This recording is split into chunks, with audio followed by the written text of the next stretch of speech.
നമസ്തേ sir. ഇവിടെ നമസ്തേ. നമസ്തേ. ഇവിടെ Iran America യുദ്ധം ഒരു സമാപ്തിയിലേക്ക് എത്തുകയാണ്. അതിനിടയ്ക്കുള്ള വാദപ്രതിവാദങ്ങളും തർക്കങ്ങളും ഒത്തിരിയുണ്ട്. ഇവിടെ പല മാധ്യമങ്ങളും പല നിരീക്ഷകരും കണക്കാക്കുന്നത് അമേരിക്കയ്ക്ക് പ്രതീക്ഷിക്കാത്ത ഒരു തിരിച്ചടി കിട്ടി ഈ യുദ്ധത്തിൽ. അത് അങ്ങനെ യാഥാർത്ഥ്യമാണോ അതോ അമേരിക്കയും ഇറാനും തമ്മിലുള്ള ഒത്തുകളിയായിരുന്നു യുദ്ധം തന്നെ എന്ന് പോലും സംശയിക്കുന്നവരുണ്ട്. ഷിയ സുന്നി തർക്കത്തിൽ ഷിയയ്ക്ക് അപ്പർ ഹാൻഡ് കൊടുക്കാൻ വേണ്ടി അമേരിക്ക അവസാനം കീഴടങ്ങിയതാണോ? ഇത്രയും കാര്യങ്ങളാണ് ഇപ്പോൾ പൊതുചർച്ചയിൽ വന്നിരിക്കുന്നത്. ഇത് യഥാർത്ഥത്തിൽ ഇറാന് അമേരിക്കയുമായി ഒരു മത്സര രംഗത്ത് ഒരു തുല്യ ശക്തികൾ എന്നുള്ളതെങ്കിലും പിടിച്ചു നിൽക്കാൻ പറ്റിയോ? അല്ല, ഇവിടെ മുഖ്യമായിട്ടും എയർ സുപ്പീരിയോറിറ്റി ഉപയോഗിച്ച് ഇറാനെ കീഴടക്കാമെന്നാണ് അമേരിക്ക ചിന്തിച്ചത്. അതായത് വ്യോമ രംഗത്തെ മേൽക്കൈ ഇറാന്റെ കൈവശം ആധുനിക വിമാനങ്ങളൊന്നുമില്ല. അമേരിക്ക തന്നെ ഇറാൻ ഷായുടെ ഭരണത്തിലിരുന്ന കാലത്ത് അമേരിക്ക നൽകിയ F-4 ഫാൻഡം അതുപോലുള്ള പഴയ MiG-21 ഇന്ത്യയൊക്കെ ഇപ്പം ഈ 2 വർഷത്തിനുള്ളിൽ അത് പൂർണ്ണമായിട്ട് ഇല്ലാതാക്കി. കഴിഞ്ഞ ഓപ്പറേഷൻ സിന്ദൂറിൽ പോലും MiG-21 ഉപയോഗിച്ചില്ല. അപ്പോ അത്തരം വിമാനങ്ങൾ മാത്രമേ, അത് തന്നെ പലതും പറന്നുയരാൻ പറ്റത്തില്ല. സ്പെയർ പാർട്സുകളൊക്കെ ഈ ഇറാന്റെ മേലുള്ള ഉപരോധം കാരണം ഇറാന് സ്പെയർ പാർട്സുകളൊന്നും കിട്ടുന്നില്ലായിരുന്നു. അങ്ങനെ ഇറാന്റെ കൈവശം ഇറാന്റെ വ്യോമാതിർത്തി ലംഘിച്ച ഒരു വിമാനം കയറി വന്നാൽ മറ്റൊരു വിമാനത്തെ ഉപയോഗിച്ച് അതിനെ പ്രതിരോധിക്കാനുള്ള ഇറാനില്ല. അത് കാരണം ഇറാനെ വളരെ ഈസി ആയിട്ട് അമേരിക്ക പരാജയപ്പെടുത്തും. അങ്ങനെ പരാജയപ്പെട്ടു ആദ്യത്തെ ഒരു 3-4 ദിവസത്തിനുള്ളിൽ തന്നെ എയർ സുപ്പീരിയോറിറ്റി നേടി എന്നൊക്കെയായിരുന്നു അമേരിക്ക പറഞ്ഞത്. പക്ഷേ ഈ യുദ്ധം അവസാനിക്കുമ്പോൾ പരമ്പരാഗത രീതിയിലുള്ള എയർ സുപ്പീരിയോറിറ്റി, അതായത് യുദ്ധവിമാനങ്ങളൊന്നും ഇല്ലെങ്കിലും ഒരു യുദ്ധത്തിൽ ശത്രുവിന് നേരെ പിടിച്ചു നിൽക്കാം എന്നുള്ള പുതിയ തന്ത്രമാണ് ഇറാൻ ഇവിടെ പരീക്ഷിച്ച് വിജയിച്ചത്. ഞാൻ അതിലേക്ക് കടക്കുന്നതിന് മുമ്പ് അങ്ങ് ചോദിച്ച 1-2 ചോദ്യങ്ങളുണ്ട്. അത് ഇതിപ്പോ ഷിയ സുന്നി തർക്കത്തിൽ ഷിയായ്ക്ക് മേൽക്കൈ കൊടുക്കാനാണോ? അതിനെക്കുറിച്ചൊന്നും എനിക്ക് വസ്തുതകൾ അത്ര പൊതുവിടത്തിൽ ലഭ്യമല്ലാത്ത കാരണം എനിക്ക് അതിനെക്കുറിച്ച് അഭിപ്രായം പറയാൻ പറ്റുന്നില്ല. യുദ്ധത്തിൽ ഒരുപാട് തന്ത്രങ്ങൾ ഉണ്ടാവാം ആ വിഷയത്തില്. അമേരിക്ക അങ്ങനെ ഒരു തന്ത്രം ഇറാന് അമേരിക്ക സഹായിക്കുമോ? പക്ഷെ എങ്കിലും ഖമനൈ ഭരണകൂടവുമായിട്ട് അമേരിക്കയ്ക്ക് അങ്ങനെ ഒരു സൗഹൃദത്തിൽ എത്താൻ പറ്റുമോ എന്ന കാര്യത്തിൽ എനിക്ക് സംശയം. ഇറാന് മേൽ അമേരിക്കയ്ക്ക് വിജയം വഹിക്കാൻ പറ്റിയില്ല എന്ന് തന്നെയാണ് എന്റെ നിരീക്ഷണം. കാരണം അമേരിക്കയുടെ ലക്ഷ്യം 3 എണ്ണമായിരുന്നു മുഖ്യമായിട്ടും. ഒന്ന്, ഇറാനിലെ തിയോക്രസി, അതായത് ഷിയ ഭരണകൂടത്തെ മാറ്റിയിട്ട് അവിടെ ഒരു ജനാധിപത്യപരമായിട്ട് തിരഞ്ഞെടുക്കപ്പെട്ട ഒരു ഭരണകൂടത്തെ കൊണ്ടുവരിക എന്നുള്ളതായിരുന്നു ഒരു ലക്ഷ്യം. പക്ഷെ ഖമനൈ എന്ന വ്യക്തിയെ കൊന്നു, അയത്തുള്ള അലി ഖമനൈയെ കൊന്നു. പക്ഷെ ഭരണകൂട തിയോക്രസിയെ മാറ്റാൻ പറ്റിയില്ല. ഇറാനിൽ IRGC എന്ന് പറയുന്ന ഇസ്ലാമിക് സിസ്റ്റം അവിടെ നിന്നു. ഇസ്ലാമിക് റവല്യൂഷണറി ഗാർഡ് കോർ എന്ന എലീറ്റ് സൈനിക വിഭാഗം, ആ സൈനിക വിഭാഗത്തിന്റെ പിടി ഭരണകൂടത്തിന് മേൽ ഒന്നുകൂടി മുറുകി. അതാണ് അവിടെ സംഭവിച്ചത്. ജനാധിപത്യ പ്രക്ഷോഭത്തിന് എന്ത് സംഭവിച്ചു? ഈ ജൻസി പ്രക്ഷോഭം അവിടെ എന്തായി? ആർക്കും ഒന്ന് പറഞ്ഞു. അതായത് ഞാൻ മനസ്സിലാക്കുന്നിടത്തോളം മത പിന്തുണയുള്ള ഒരു ഭരണകൂടത്തെ അട്ടിമറിക്കാൻ ജൻസി പ്രക്ഷോഭങ്ങൾക്ക് കഴിയത്തില്ല. നേരെ മറിച്ച് ഒരു വ്യക്തിയോ ഒരു രാഷ്ട്രീയ പ്രസ്ഥാനമോ മാത്രമാണെങ്കിൽ, ഇപ്പം ഷെയ്ഖ് ഹസീനയോ അതേസമയം അതുപോലെ തന്നെ ഈ കേണൽ ഗദ്ദാഫിയോ അല്ലെങ്കിൽ സദാം ഹുസൈനോ അങ്ങനെയൊക്കെയുള്ള വ്യക്തികളെ രാഷ്ട്രീയ പ്രസ്ഥാന സാറിന്റെ ഒബ്സർവേഷൻ ഒരു ഡേഞ്ചറസ് പോയിന്റിലും ഉണ്ട്. ഇന്ത്യയിൽ മോഡിയുടെ കാര്യത്തിൽ അതിനൊരു അപകടം ഉണ്ടായിരിക്കാം. തീർച്ചയായിട്ടും അതൊരു മതപരമായ ഒരു ശക്തിയുടെ പിന്തുണയുള്ള ഒരു നേതാവിനെയും ഈ ജൻസി എന്നോ അങ്ങനെയൊക്കെയുള്ള ഉമ്മാക്ക് കാണിച്ച് ഒന്നും ചെയ്യാൻ പറ്റില്ല. അത് അപകടമായിരിക്കാം. അത് ഞാൻ അതിന്റെ ന്യായാന്യായത്തെ കുറിച്ച് ഞാൻ കടക്കുന്നില്ല. പക്ഷെ എന്റെ വിലയിരുത്തലിൽ മതം ഇതിനൊക്കെക്കാൾ ശക്തമായ ഒരു ആശയമാണ്. അത് വേറൊരു വിഷയമാണ്. ഞാനിപ്പോ അതിലേക്ക് തൽക്കാലം പോകുന്നില്ല. പക്ഷെ എങ്കിലും ഞാൻ പറഞ്ഞു, ഇറാനിൽ അത് വളരെ കൃത്യമായിട്ട് അത് തെളിയിക്കപ്പെട്ടു. കാരണം ഈ 15,000-ലധികം ആൾക്കാരെ ഇറാൻ സൈന്യം വെടിവെച്ച്, പോലീസും എല്ലാം കൂടെ വെടിവെച്ച് കൊന്നു എന്നാണ് പറയുന്നത്. പക്ഷെ അതൊന്നും അവിടുത്തെ ജനജീവിതത്തെ ഒട്ടും ബാധിച്ചില്ല. ഇറാനിൽ വീണ്ടും ഖമനയിയുടെ പുത്രനായ ആയത്തുള്ള മൊജ്തബ ഖമനയി വീണ്ടും അധികാരത്തിലെത്തി. IRGC വീണ്ടും ശക്തമായി. രാജ്യത്തിനു മേൽ അവരുടെ ഇസ്ലാമിക് റവല്യൂഷണറി ഗാർഡ് കോറിന്റെ പിടി കുറച്ചുകൂടെ മുറുകി. അല്ല, ഇവിടെ എങ്ങനെയാണ് ഈ ഒരു പോരാട്ടത്തിൽ പരിമിതമായ റിസോഴ്സസ് ഉപയോഗിച്ച് അമേരിക്ക പോലുള്ള ലോകത്തിലെ ഏറ്റവും വലിയ ശക്തി ഇറാൻ നേരിട്ടത്? ആ ഒരു ചോദ്യം, പിന്നെ ആത്യന്തികമായിട്ട് അങ്ങയുടെ ചോദ്യത്തിന് മറുപടി പറയണമെങ്കിൽ ഈ കാര്യങ്ങളാണ് പറയേണ്ടത്. എന്തുകൊണ്ടാണ് ഇറാന് ഈ യുദ്ധത്തിൽ അമേരിക്കയെ തടഞ്ഞു നിർത്തി? അമേരിക്ക ജയിച്ചിട്ടില്ല എന്ന് തന്നെയാണ് ഞാൻ വിലയിരുത്തുന്നത്. അമേരിക്ക തോറ്റു എന്ന് വേണമെങ്കിൽ നമുക്ക് പറയാം. കാരണം ഞാൻ ഈ പറഞ്ഞ രണ്ടാമത്തെ അമേരിക്കയുടെ ലക്ഷ്യമായിട്ടുള്ള ഇറാന്റെ സമ്പുഷ്ടീകരിച്ച യുറേനിയം, ആ യുറേനിയം ഇറാൻ അമേരിക്കയ്ക്ക് കൈമാറിയിട്ടില്ല. ഇപ്പോ അതുപോലെ തന്നെ ഇറാൻ ഒരു കാര്യം ബോധ്യപ്പെട്ടു, ഹോർമൂസിലൂടെയുള്ള ഗതാഗതം ഇറാന് ഇഷ്ടമനുസരിച്ച് നിയന്ത്രിക്കാമെന്നുള്ളത് ഇറാന് ബോധ്യപ്പെട്ടു. നാളെ ഇറാൻ അത് ചെയ്യത്തില്ല എന്നുള്ളതിന് ഒരു ഉറപ്പുമില്ല. അപ്പൊ ചുരുക്കി പറഞ്ഞാല് പിന്നെ പണ്ട് തിരുവിതാംകൂറില് ഒരു ശിക്ഷയുണ്ടായിരുന്നു എന്ന് ഞാൻ പറഞ്ഞു കേട്ടിട്ടുണ്ട്. അതായത് ഒരു കുറ്റവാളിക്ക് ശിക്ഷ കൊടുക്കുമ്പോൾ അടിയും കൊണ്ട് പണവും കെട്ടി പുളിയും കുടിച്ച് ചെറിയും കേൾക്കുക. 4 രീതിയിലാണ്. കുറ്റവാളിയെ മുക്കാലി പിടിച്ചിട്ട് 25 അടി കൊടുക്കും ചാട്ടവാറിന്. ഭക്ഷണം കുടിച്ചാൽ അത് പുളിവെള്ളം കൊടുക്കുക. അതായത് എന്ത് കഴിച്ചാലും വയറ്റിലുള്ളത് മുഴുവൻ പുറത്തോട്ട് ഛർദ്ദിക്കുന്ന അത്ര പുളിയുള്ള വെള്ളം കുടിപ്പിക്കുക. അത് കഴിഞ്ഞാൽ അവനെ കൊണ്ട് പിഴ അടപ്പിക്കുക, വലിയൊരു പിഴ പൈസ അവന്റെ കയ്യിൽ നിന്ന് വസൂലാക്കുക. പിന്നെ ഏറ്റവും ഒടുവിൽ അവസാനം ഈ വീട്ടിൽ പോയാലും ഒരു കാലത്തും ആ നാറ്റം മാറാത്ത രീതിയിലുള്ള തെറി അവനെ വിളിക്കുക പരസ്യമായി. അതായത് അത് തെറി വിളിക്കുന്നതെന്ന് വെച്ചാൽ അവന്റെ മനോവീര്യം തകർക്കുക, തേജോവധം ചെയ്യുക. അതായത് ഒരു മനുഷ്യനെ ശാരീരികമായിട്ടും മാനസികമായിട്ടും 2 രീതിയിലും തകർക്കുക അല്ലെ തളർത്തുക. ഈ ഒരു ശിക്ഷയാണ് ഇപ്പൊ ട്രംപിന് കിട്ടിയിരിക്കുന്നതെന്നാണ് എനിക്ക് തോന്നുന്നത്.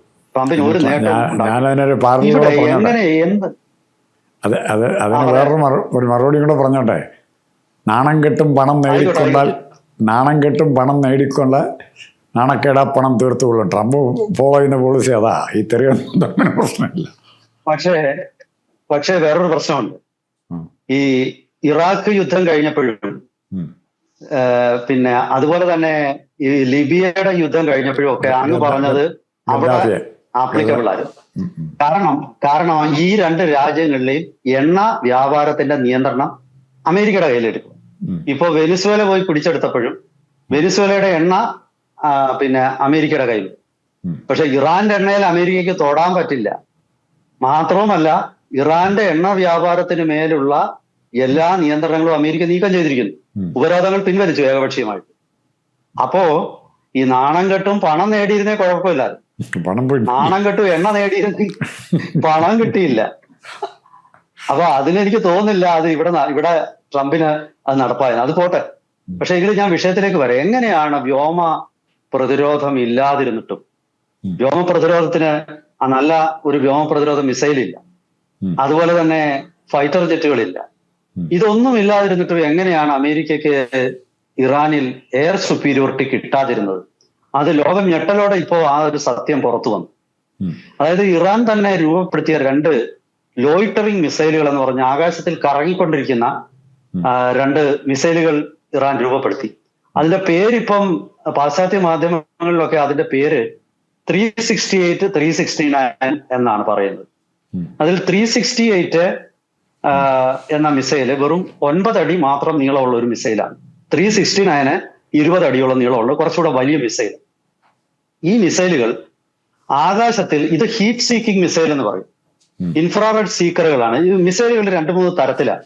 അത് റേഡിയോ ഫ്രീക്വൻസി സീക്കർ ആണ്. പലപ്പോഴും ഇത് എയർ ടു എയർ മിസൈലുകൾ ഉപയോഗിച്ച് വേണം നമുക്ക് ശത്രുവിന്റെ വിമാനങ്ങളെ നേരിടേണ്ടത്. കാരണം ഇപ്പൊ ഉദാഹരണത്തിന് അമേരിക്കയുടെ എയർ ടു എയർ മിസൈലാണ് ആംറ. ഇന്ത്യ സ്വന്തമായിട്ട് വികസിപ്പിച്ചെടുത്ത എയർ ടു എയർ മിസൈലാണ് അസ്ത്ര 1-2. അതുപോലെ തന്നെ റഷ്യയുടെ എയർ ടു എയർ മിസൈലാണ് മുൻപുണ്ടായിരുന്നതാണ് R-77. R-77. ഇപ്പോഴും അവർ വികസിപ്പിച്ചെടുത്ത R-37 ഉണ്ട്. അതുപോലെ തന്നെ പിന്നെ മറ്റു രാജ്യങ്ങളുടെ എല്ലാം, അതായത് ഫ്രാൻസിന്റെ, യൂറോപ്യൻ യൂണിയന്റെ എയർ ടു എയർ മിസൈലാണ് മെറ്റിയോർ. റഫാലിനോടൊപ്പം മെറ്റിയോറോടാണ് ഇന്ത്യ പർച്ചേസ് ചെയ്തിരിക്കുന്നത്. പക്ഷെ ഇത്തരം എയർ ടു എയർ മിസൈൽ ഒന്നും ഇറാന്റെ കൈവശമില്ല. ഈ എയർ ടു എയർ മിസൈൽ ഇല്ലെങ്കിൽ എതിരാളിയുടെ വിമാനത്തെ എങ്ങനെ തകർക്കും? അതിനാണ് ഇറാൻ ഒരു പുതിയ വഴി കണ്ടെത്തി. Air to air missile Iran ആരും വിൽക്കുന്നില്ല, സ്വന്തമായിട്ട് വികസിപ്പിച്ചെടുക്കാൻ അത്ര എളുപ്പമല്ലത്. അപ്പോ ഇറാൻ ഒരു വഴി കണ്ടെത്തി. ആകാശത്തിൽ 2 ഡ്രോണുകൾ പോലെ 2 മിസൈലുകൾ, ഡ്രോണുകൾക്ക് സമാനമായ 2 മിസൈലുകൾ ആകാശത്തിൽ ഇങ്ങനെ ചുറ്റിക്കൊണ്ടിരിക്കും. ഇതിന് പ്രത്യേകിച്ച് എതിരാളിയുടെ ഒരു മിസൈൽ വരുമ്പോൾ കൃത്യമായിട്ടൊന്നും ഹിറ്റ് ചെയ്യാനുള്ള സംവിധാനമൊന്നുമില്ല. പക്ഷേ ഒരു 5-6 മണിക്കൂർ ഒരു സാധനം ആകാശത്തിൽ ഈ മിസൈൽ വരുന്ന വഴിക്ക് അല്ലെങ്കിൽ ഒരു വിമാനം വരുന്ന മാർഗത്തിൽ ചുറ്റിത്തിരിഞ്ഞാൽ, വിമാനം വന്നു കഴിഞ്ഞാൽ വിമാനത്തിന്റെ എഞ്ചിന്റെ ചൂട് മനസ്സിലാക്കി ഹീറ്റ് സീക്കറുകൾ എന്ന് പറയുന്നത് ഈ മിസൈലിലുണ്ട്. ഹീറ്റ് സീക്കറുകൾ, ഹീറ്റ് ഇവിടുന്ന് അന്തരീക്ഷം, ഈ വിമാനമൊക്കെ സാധാരണഗതിയിൽ ഒരു ഫൈറ്റർ ജെറ്റ് ഒക്കെ വരുന്നത് ഏതാണ്ട് 25,000-നും 40,000-നും അടി ഉയരത്തിൽ പറക്കുമ്പോഴാണ് അവർ ബോംബ് ചെയ്യും. ഫൈറ്റർ ജെറ്റിനൊക്കെ 40,000 അടി ഉയരത്തിന് മുകളിൽ പറക്കും അത്. പക്ഷെ സാധാരണ ഒരു ബോംബിംഗ് മിഷന് ഒക്കെ വരുമ്പോൾ, അല്ലെങ്കിൽ മിസൈൽ വിടാൻ ഗ്രൗണ്ട് മിസൈൽ ലോഞ്ചിങ്ങിനായിട്ട് വരുമ്പോൾ അത് മിക്കവാറും ഒന്ന് താഴോട്ട് വരും. ഒരു 30,000, 20,000 ഫീറ്റ്, 25,000 ഫീറ്റിലൊക്കെ വന്നിട്ടാണ് ആക്രമണം നടത്തുന്നത്. ഈ അന്തരീക്ഷം എന്ന് പറഞ്ഞാൽ അതീവ തണുത്ത അന്തരീക്ഷമാണ്. നമുക്കറിയാം, മലയുടെ മുകളിലോട്ട് കയറുന്നതനുസരിച്ച് തണുപ്പ് കൂടിക്കൂടി വരും. അതുകൊണ്ടാണ് ഹിമാലയത്തിന്റെ, എവറസ്റ്റിന്റെ ഒക്കെ മുകളിൽ ശാസ്ത്രീയ കണക്കനുസരിച്ച് ഓരോ 160 മീറ്റർ നമ്മൾ മുകളിലേക്ക് കയറുമ്പോഴും ടെമ്പറേച്ചർ 1 ഡിഗ്രി താഴോട്ട് വരും. അപ്പോ അങ്ങനെയുള്ള തണുത്ത അന്തരീക്ഷത്തില് ഒരു യുദ്ധവിമാനം പറക്കുമ്പോൾ അവിടെ പെട്ടെന്ന് തിരിച്ചറിയാം. കാരണം ആ സ്ഥലത്ത് ചൂടുണ്ടാവും, ആ സ്ഥലത്തെ ടെമ്പറേച്ചർ കുറവായിരിക്കും, കൂടുതലായിരിക്കും. അപ്പൊ പരിസരത്തെ ടെമ്പറേച്ചർ ഇപ്പൊ ഉദാഹരണത്തിന് 0 ഡിഗ്രിയോ അല്ലെങ്കിൽ 4 ഡിഗ്രിയോ ഒക്കെ ആണെന്നിരിക്കട്ടെ 30,000 അടി ഉയരത്തിൽ. പക്ഷേ ഈ വിമാനം, അമേരിക്കയുടെ ഒരു F-35 വിമാനം വരുന്നുണ്ടെങ്കിൽ ആ സ്ഥലത്ത് ടെമ്പറേച്ചർ 15 ഡിഗ്രിയോ 20 ഡിഗ്രിയോ ആവും. അപ്പോ ഈ മിസൈല് അങ്ങോട്ടേക്ക് സ്വയം പോയിട്ട് അങ്ങനെ അമേരിക്കയുടെ ഒരു F-35 വിമാനത്തെ പോയിട്ട്, അതായത് റഡാറിന്റെ കണ്ണിൽ പെടാത്ത വിമാനത്തെ എങ്ങനെ ഇറാന്റെ മിസൈല് തകർത്തില്ല, അത് തിരിച്ചിറങ്ങി. പക്ഷെ അതിന് ഒരുപാട് ഡാമേജ് ഉണ്ടായി. എങ്ങനെ അതിനെ ആക്രമിച്ച് അതിനെ നാശം വരുത്തി എന്നുള്ളൊരു ചോദ്യം ഉണ്ടായത്. പിന്നീടാണ് ഇത് തിരിച്ചറിയുന്നത്. ഹീറ്റ് സീക്കിംഗ് മിസൈലുകളാണ് ഈ ഉപയോഗിച്ചത്. നമ്മൾ ഈ മോട്ടോർ വെഹിക്കിൾ ടെസ്റ്റ് എടുക്കാൻ പോകുമ്പോൾ ഇങ്ങനെ 8 എടുക്കണമെന്ന് അവർ പറയും. ഒരു 8-ലൂടെ ഇങ്ങനെ പണ്ട് കറങ്ങി, ഇപ്പൊ 8 ആണ്. അതുപോലെ ഒരു 8ന്റെ ആകൃതിയിൽ ഈ ആകാശത്ത് ഒരു 6 മണിക്കൂർ ഇങ്ങനെ ചുറ്റി കറങ്ങിക്കൊണ്ടിരിക്കും. 6 മണിക്കൂർ കഴിഞ്ഞാൽ ഇന്ധനം തീർന്നിട്ട് ഇത് താഴോട്ട് വീഴും. അത് സാരമില്ല. ഇറാൻ എപ്പോഴും ഈ ആക്രമണം നടക്കാൻ സാധ്യതയുള്ളെന്ന, അല്ലെങ്കിൽ ഇറാന് ചെറിയ സൂചന കിട്ടുമ്പോൾ തന്നെ ഇത്തരം ലോയിറ്ററിംഗ് മിസൈലുകൾ ആകാശത്തേക്ക് വിക്ഷേപിക്കും. ഈ മിസൈലുകൾ അമേരിക്കയുടെ ഇവിടെ ഒന്നിൽ അത് പോയിട്ട് ലക്ഷ്യം കാണുമില്ല, താഴെ വീഴുന്ന പോട്ടെ, ആർക്ക് നഷ്ടം എന്നുള്ള രീതിയിലാണ്. അത്ര കൃത്യതയോ ലക്ഷ്യമോ ഒന്നുമില്ല. പക്ഷേ ചിലപ്പോ പൊട്ടക്കണ്ണം മാവേൽ എറിഞ്ഞാലും ചിലപ്പോ 2 മാങ്ങ വീഴും. കിട്ടുന്നത് കിട്ടട്ടെ. അതായത് അമേരിക്കയുടെ വിമാനങ്ങളിൽ നിറയെ ഇറാന്റെ ആകാശം മുഴുവൻ അമേരിക്ക വിമാനത്തെ ഡ്രോണിനെ കൊണ്ട് നിറയ്ക്കുകയാണ്. അപ്പൊ ഇതിൽ കുറയണമെങ്കിൽ ഇത് പോയി തട്ടിയിട്ട് പൊട്ടിത്തെറിക്കും. ഇങ്ങനെ 1ഉം 2ഉം അല്ല. അമേരിക്കയുടെ 20 ഡ്രോണും 20 വിമാനം ഉൾപ്പെടെ 40-ലധികം യാനങ്ങൾ ആകാശത്ത് വെച്ച് ഈ ഡ്രോണുകൾ, അല്ലെങ്കിൽ ഈ 368, 369 ഉപയോഗിച്ച് ഇറാൻ തകർത്ത് കളഞ്ഞു. 369 കുറച്ചുകൂടെ ദൂരം സഞ്ചരിച്ച് തകർക്കാനുള്ള, 368 കുറച്ചുകൂടി റേഞ്ച് കുറവാണ്. അപ്പൊ ഞാൻ പറഞ്ഞു വന്നത്, ഇത്തരം ഈ ഇറാന്റെ സ്വന്തം കണ്ടുപിടുത്തങ്ങളാണ് ഈ യുദ്ധത്തിൽ ഇറാനെ സഹായിച്ചത്. അതുപോലെ അമേരിക്കയുടെ വലിയ കപ്പലുകളൊക്കെ മാറ്റേണ്ടി വന്ന ഇറാന്റെ ഈ ചെറിയ ബോട്ടുകളുണ്ട്, വളരെ തീരെ ചെറിയ ബോട്ടുകൾ. ആ ചെറിയ ബോട്ടുകളിൽ നിറയെ സ്ഫോടക വസ്തുവായിട്ട് ഈ കപ്പലിന്റെ നേരെ അങ്ങ് വിടുക. അതിൽ കുറെ എണ്ണമൊക്കെ അമേരിക്ക വെടിവെച്ചിട്ട് പൊട്ടിത്തെറിക്കും. പക്ഷെ ഇതിൽ ഒരെണ്ണം വന്ന് അമേരിക്കയുടെ ഒരു വലിയ വിലപിടിപ്പുള്ള കപ്പലിൽ ഇടിച്ചാലും നാശമാണല്ലോ. അങ്ങനെയുള്ള ഇന്നോവേഷൻ വഴിയാണ് ഇറാൻ, സ്ട്രാറ്റജിക് ഇന്നോവേഷൻ, ഈ യുദ്ധം ഇറാൻ, അതെ സ്ട്രാറ്റജിക് ഇന്നോവേഷൻസ് ആണ് അവർ നടത്തിയത്. Second world war Japan innovation ആണ് അവര് ഈ യുദ്ധത്തിൽ അല്ല, ബോംബുമായിട്ട് കപ്പലിൻ്റെ പോക്കുകളിലേക്ക് ചാടുന്ന ജപ്പാനീസ് പൈലറ്റുമാരെ പറ്റി സെക്കൻഡ് വേൾഡ് വാറിൽ പറയുമായിരുന്നു അല്ലേ? പോക്കുകളിലേക്ക് ചാടും അതെ കപ്പലിൻ്റെ. അതെ, അങ്ങനെയാണ് കാമിക്കാസെ എന്നുള്ള. ആ. അതെ, ഇംഗ്ലീഷിൽ സൂയിസൈഡ് ഡ്രോൺ എന്ന് പറയുന്നതിന് മറ്റൊരു പേരുണ്ട് ഇപ്പൊ, കാമിക്കാസെ. കാമിക്കാസെ എന്നുള്ള ജാപ്പനീസ് വേർഡാണ്. ആ കാമിക്കാസെ പൈലറ്റുമാരായിരുന്നു. അവർ സ്വയം മരിക്കും, അവർ ചാവേറുകളാണ്. അവർ ഈ വിമാനം കൊണ്ടുപോയിട്ട് ഈ പിന്നെ ഒരു അമേരിക്കയുടെ വിമാനവാഹിനികൾ ഉൾപ്പെടെയുള്ള വലിയ കപ്പലുകളിലേക്ക് ഇടിച്ചിറങ്ങിയിട്ട് അതിന്റെ താങ്കൾ പറഞ്ഞ പോലുള്ള പിന്നെ വളരെ സോഫ്റ്റ് ആയിട്ടുള്ള വൾണറബിൾ ആയിട്ടുള്ള ഏരിയാസിലോട്ട് ഈ വിമാനം ഇടിച്ചിറങ്ങും. അതോടുകൂടി പൊട്ടിത്തെറിക്കുമ്പോ ഈ പൈലറ്റ് ഉൾപ്പെടെയുള്ള ഈ എല്ലാവരും മരിച്ചുപോകും. പക്ഷെ അതോടുകൂടി ഈ ഒരു വലിയ കപ്പല് 1000-ഉം 2000-ഉം ഒക്കെ പിന്നെ നാവികരും അതോടുകൂടി താഴോട്ട് പോകും. അങ്ങനെയായിരുന്നു അവരുടെ തന്ത്രം. എന്തായാലും ശരി, ഇത്തരം തന്ത്രങ്ങളിലൂടെ ആണ് ഇറാൻ ഇപ്പൊ പിടിച്ചു നിന്നത് എന്നുള്ള പുതിയ പുതിയ വാർത്തകൾ ഇപ്പൊ പുറത്തു വന്നുകൊണ്ടിരിക്കുകയാണ്. ഈ ഇറാനെ സംബന്ധിച്ചിടത്തോളം തങ്ങളുടെ ഈ വല്ലഭന് പുല്ലും ആയുധം എന്നുള്ള മട്ടില് തങ്ങളുടെ കയ്യിലുള്ള ഏറ്റവും ചെറിയ വസ്തുക്കൾ പോലും അവർ ഇന്നോവേറ്റ് ചെയ്ത് അവര് ആയുധമാക്കി മാറ്റി അമേരിക്കയെ നേരിടുന്നതിൽ അവർ വിജയിച്ചു. അവര് തീർച്ചയായിട്ടും എല്ലാ രാജ്യങ്ങൾക്കും പഠിക്കാനുള്ള ഒരു പാഠമാണത്. അമേരിക്കയ്ക്ക് മേൽ ഒട്ടും കീഴടങ്ങാതെ അവസാന നിമിഷം വരെ പോരാടി തങ്ങളുടെ പരിമിതികളെ തങ്ങളുടെ ഇന്നോവേഷൻ കൊണ്ട് മറികടന്ന് ഈ യുദ്ധത്തിൽ ഒരു സമനിലയെങ്കിലും പിടിച്ചെടുത്തു എന്നുള്ളത് തീർച്ചയായിട്ടും ഇറാന് അഭിമാനിക്കാവുന്ന ഒരു വസ്തുതയാണ്.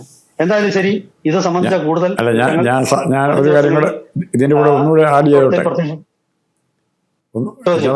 ഖൊമേനിക്ക് മരിക്കാമെങ്കിൽ ഞങ്ങൾക്കും മരിക്കാവുന്ന ഒരു ധാരണ ഇറാനിയൻ പട്ടാളക്കാരുടെ ഇടയിൽ വ്യാപകമാവുകയും അവർ സ്വയം മരിക്കാൻ തയ്യാറാവുകയും ചെയ്ത ഒരു മാനസിക സ്ഥിതി ഡെവലപ്പിലായിരുന്നു അവിടെ. തീർച്ചയായിട്ടും ഞാൻ അതാണ് പറഞ്ഞത്. ഈ അവരുടെ ഖമനൈ എന്ന ആള് വെറും ഒരു രാഷ്ട്രീയ നേതാവ് മാത്രമല്ല, ആത്മീയതയും രാഷ്ട്രീയവും സൈനികവും മൂന്നൂടെ സംയോജിപ്പിക്കുന്ന ഒരു നേതാവാണ്. ഖമനൈയുടെ നേരിട്ടുള്ള നിയന്ത്രണത്തിലാണ് IRGC. അവര് ശമ്പളത്താൽ മാത്രമല്ല പ്രചോദിതർ, അവരുടെ ഒരു പോരാട്ടത്തിൽ എപ്പോഴും മരിക്കാനാണ് അവരുടെ ആഗ്രഹം.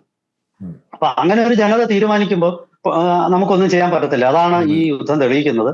എന്തായാലും വരും ദിവസങ്ങളിൽ കൂടുതൽ വിശകലനങ്ങളും വിശദീകരണങ്ങളുമായിട്ട് വീണ്ടും നമുക്ക് പ്രേക്ഷകരുടെ മുന്നിലെത്താം. എല്ലാവർക്കും ഒരിക്കൽ കൂടി നമസ്കാരം.